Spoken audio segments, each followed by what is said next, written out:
If you have any reservation in your mind कि अगर मैंने मराठी मीडियम में रह के पढ़ाई की है, या मेरा फैमिली बैकग्राउंड अच्छा नहीं है, या मेरी एज ज़्यादा हो गई है, या मैं वर्किंग प्रोफेशनल हूँ, उसके साथ में कैसे एग्जाम करूँ, हर एक प्रॉब्लम के लिए we have the solutions and we have the examples जिन्होंने अलग अलग तरीके से प्रिपरेशन की है।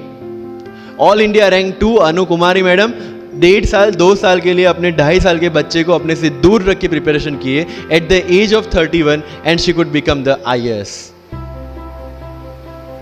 या you can take the example of Ummul Kher कि जिसको 8वीं क्लास में घर से निकाल दिया ये बोल के कि हमारे घर में बच्चियां 8वीं से ज़्यादा नहीं पढ़ती, और उसी झोपड़पट्टी में रह के उसने पढ़ाई की, बच्चों को ट्यूशन्स दिया, 3 दिन 4 साल पुरानी रोटियां खाई, और उसके बाद भी जवाहरलाल नेहरू यूनिवर्सिटी में से PhD करके फर्स्ट अटेम्प्ट में UPSC में ऑल इंडिया रैंक 400 समथिंग लेके आज शी इज डूइंग IRTS की training. And with the genetical disorder की उसके जो बोन डेंसिटी वो काफ़ी कम है, तो आज तक 16 से 17 तो उनके ऑपरेशन हो चुके हैं। Do we have any kind of limitations like this? कोई जेनेटिक डिसऑर्डर, या घर से निकाल दिया गया हो, या खुद मजदूरी करके पढ़ना है? No. Then what are the problems? All problems are here.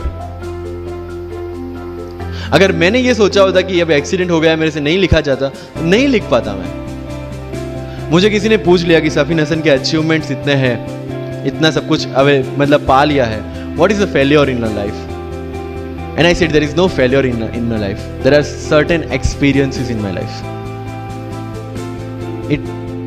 If you want to make it success or failure, it's in your mind.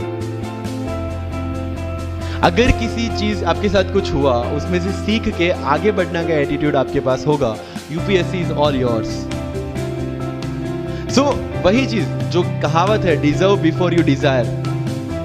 If you want to be in civil service, you have to deserve for that. If you want कि आपके घर में Fortuner हो, तो पहले Fortuner रखने की जगह होनी चाहिए।